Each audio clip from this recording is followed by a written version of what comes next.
Lassell بر، یہ نیکی ہے ہی نہیں، اس لیے کہ حضور صلی اللہ علیہ وسلم کے آنے سے پہلے یہ سارے کام ہوتے تھے، حج بھی ہوتا تھا، نماز بھی ہوتی تھی، روزے بھی تھے، اور کعبہ بھی تھا، اور اللہ کا نام موجود تھا، اس لیے کہ خود محمد صلی اللہ علیہ وسلم کے باپ کا نام عبداللہ تھا، تو اس کے معنی یہ ہے کہ لوگ اگر اللہ کو نہ جانتے تو ان کا نام عبداللہ کہاں سے رکھتے؟ یہ سب تھا۔ فرمایا نماز کیا تھی؟ سیٹیاں بجاتے تھے،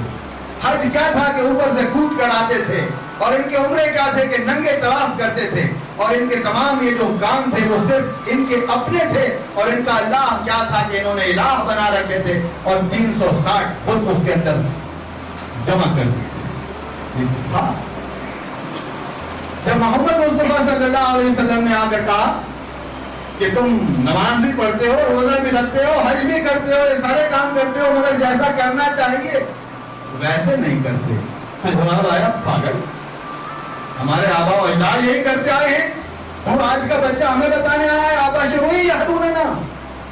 ہمارے درمیان ہمارے جیسا آباشر جیسے ہمیں ویسے تو ہے، یہدوننا ہمیں ہدایت دینے آیا ہے، فکفروا، انہوں نے کہا وہ تولاؤ، اگر ایسا بھی کرتے تو کافی تھا، کہتے چلو یہاں سے ہمیں چھوڑو، تولاؤ، استغنا کیا، غرور کیا، یہ کہا کہ